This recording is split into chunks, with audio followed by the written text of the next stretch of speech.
Hi, welcome back to Neo Geo Week, and today's going to be the penultimate video. I think we'll just do one more to finish off the week tomorrow, and I think that'll be it. So I hope you've enjoyed. I've enjoyed playing these games, and today we're going to be playing another sports game. It's World Soccer 96 by Tecmo, and very nostalgic game for me because this arcade game actually used to be in my local leisure centre when I used to go to swimming lessons and on the weekends as well. And I distinctly remember it being this game because of the feint system and the penalty shootouts. So I always kind of thought it was it was Super Sidekicks, but it was actually this game. And when I saw it, when I started getting back into MAME and arcade gaming and retro gaming, to find this game, it kind of struck a chord, and I was like, oh my god, yeah, it's that game. This is it. I couldn't believe I found it. I could never remember the name of it, so I'm glad I've managed to come across it all these years later. So I've stuck it on the Neo Geo system, and yeah, going to play a little match here. Well, it's a short game, 3-minute game, and I'm going to choose Germany. So yeah, there's a few things about this game that stand out from Super Sidekicks to me. It does have a bit of a more options in the fact that you can do penalty shootouts if the game's a tie, to kind of decide the game.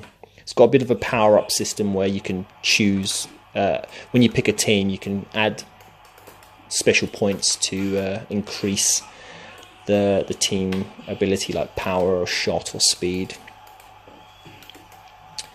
So yeah, visually very nice. I think looks just as good, if not better, than Super Sidekicks slightly. I like the zoomed out camera angle on this. It gives you a nice view of the pitch and all the players around, so no kind of issues with the camera being zoomed too much into the screen.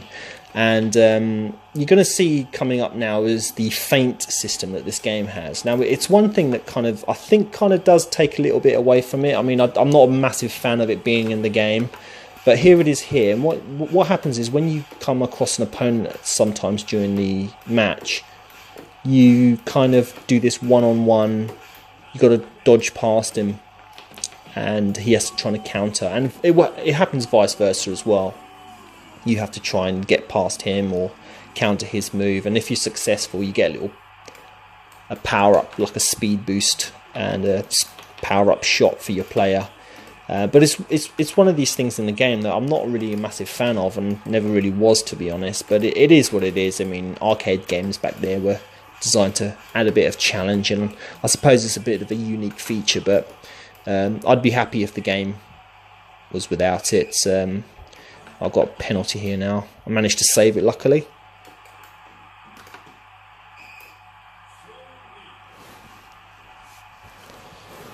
I think that's really the only downside to this game. Apart from that, everything else is pretty solid. It's got everything I want from a football game. You know, penalties, free kicks. So yeah, for that reason, it's one of my 3 favourite arcade games.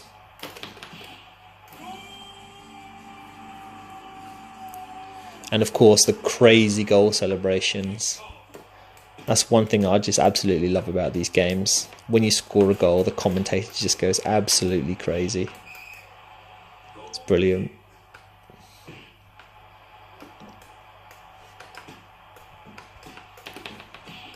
So I will just mention about the power-up system also. So the way it works is when you pick a team, what the game does by default, and you can change it in the settings, it allows you to add an additional point to your team's stats. So you can add it to their speed, their power, or their passing ability, or the defensive ability, I believe.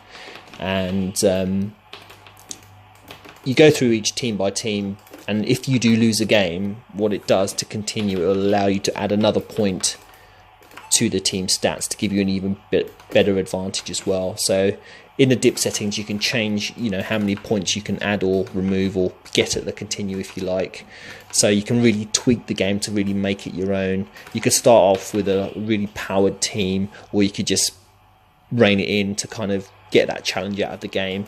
And being a Neo Geo game, it does obviously have those difficulty settings, level 1 to 8. So there's plenty of challenge in there. If the game's too easy, there's plenty of ways to make it absolutely rock hard solid. So yeah, no complaining. Okay, so we're nearly at the end of the match now. We're in, it's essentially overtime, so once the game is over, it's going to go on to the next team. If it was a draw, it would just go straight to a penalty shootout. There's no extra time in the game.